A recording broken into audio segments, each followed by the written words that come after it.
My poem's called Retrospect. Walking through the museum was like a time lapse of black history. History. Though not my family's history, it's what could have been. Been. My ancestors were lucky enough to not have been through the the horrid threats that were made and the things black people in America experienced. They experienced lynching, death threats on themselves and their family, segregation, slavery. These are only some, not some, but most American white people enjoyed these events. In the event this would occur again, billions of lives would be lost. Lost. We've already lost. They've already lost so much. Much. Think of how much time has been stolen rather, from the moment they built slave castles stored people, human beings in ships to be held held captive under circumstances that pushed them not to stay and see what awaited them, but they would rather jump off and give in to the current. We are currently fighting for not just equality, but for equity. Equity. Tending to our needs is equity, to finally get the necessities. Necessity. Freedom is a necessity. That's why we protest. Protest. Black Lives protests are happening for a reason. Reason. Everything happens for a reason. This is happening for A. A sign. This is a sign coming from history. History. And we're right back where we started. History is history. It refuses to be erased. Refuse to be erased.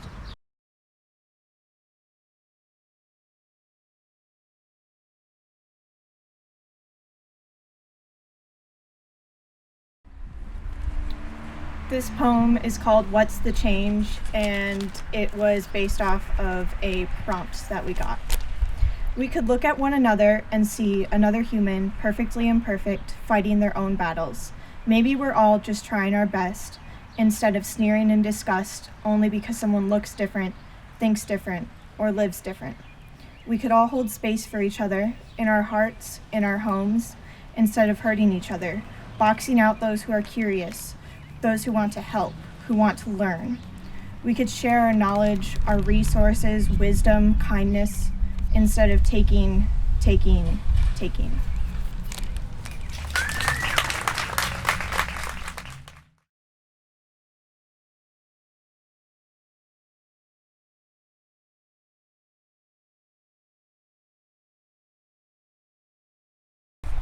Okay, so I think I'm gonna do two. Haven't really decided yet. The first one is at this moment. I'm physically at an Black Holocaust Museum, learning about the founder, Dr. James Cameron, how he explains his life story, and how he impacted Milwaukee. I didn't know about him until today. I'm ashamed that I didn't. I'm sitting next to the person I love. They're teal haired in the sunlight. They're wearing a black shirt, distressed denim shorts, and a button-down shirt that's far too big for them. The necklaces that jingle when they move, bracelets that their friends gave them, they're very sentimental. The cheap rings that turn their finger green, but they don't care. They did their makeup, eyeliner, glitter on their eyelids, but to be honest, in my opinion, they're pretty either way. They're watching me write, their emerald eyes following my pencil. I glance up to the street in front of us, watching the cars blur together as they drive past. I wonder what they're thinking. If they're late for work, meeting a friend for lunch, or if they're thinking about someone they love. There's smooth jazz playing, the type that should be playing at a cafe or a jazz club. It's soothing, like Dr. James Cameron wanted to give us a hug through the melody. I'm wearing a black dress. My mom thinks it's too short. A forest green cardigan my grandma gave me. I have many bracelets on. I'm intentional about how I wear them. Crystal bracelets on my right, and bracelets that were handmade by me and my friends on my left. There's one for my elementary walk to school day. I missed a time where no one cared about how we dressed, just about who won the kickball game we had in gym. I have a bunch of rings on, one they made for me. My docs that are a year old, but still look relatively new. My tattoos on my knees are poking out. One's a heart Deja Drew, the other Saturn and its biggest moon Titan. I'm wearing my black mask, breathing recycled air. But aren't we always? I'm happy with where I am. I'm content. I hope tomorrow will be like this.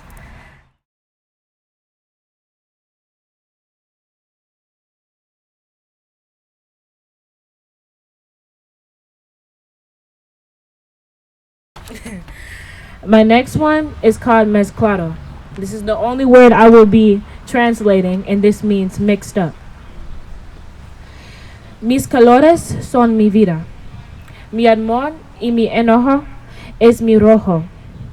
Mi felicidad y emoción es mi amarillo. Mi lealtad es mi morado. Mi bondad y simpatía es mi rosita. Mi atletismo es mi anaranjado. Mi crecimiento y renovación es mi verde. Mi libertad y sensibilidad es mi azul. Mi vida es un arco iris mezclado.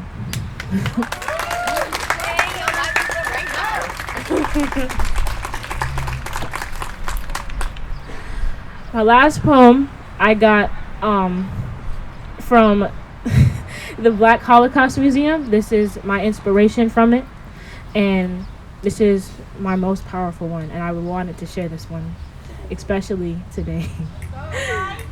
It's called This is Racism. Black people of this country are treated unfairly.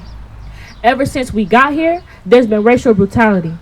Only the fake ones think it's over. We can't walk behind them without them looking over their shoulder. They walk faster, girls clutch their purses, but behind closed doors, they remember all our verses. All these years and we still live apart. This is a calling for a new start. After death, fire, and cold-blooded murders, we should put all this racial segregation in the corner.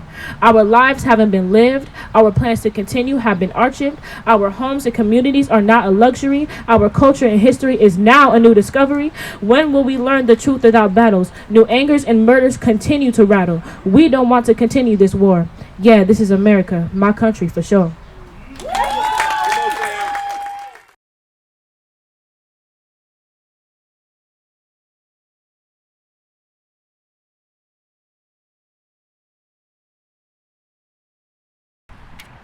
I am going to be reading you guys 2 poems today.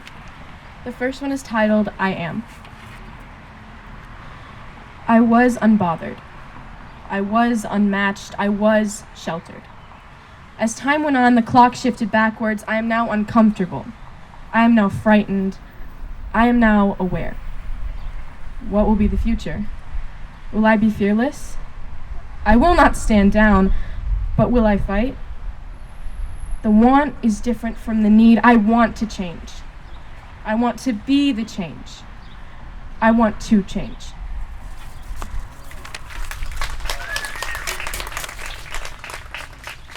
And the last poem I have is PTWM, which is an acronym you'll find out much later in the poem. Creating indifference in difference.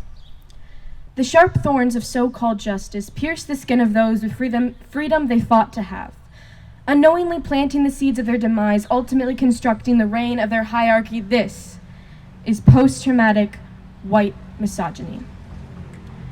Maintaining stability under crumbling structures, detonating the trenches that hold our rights, starting conflicts with people that made this country a mixing pot, that is post-traumatic white misogyny. Constitutional rights taken, violence and oppression follows with no motive other than identity, race, religion, ethnicity, and belief. So I ask you, is this post-traumatic white misogyny? Thank you.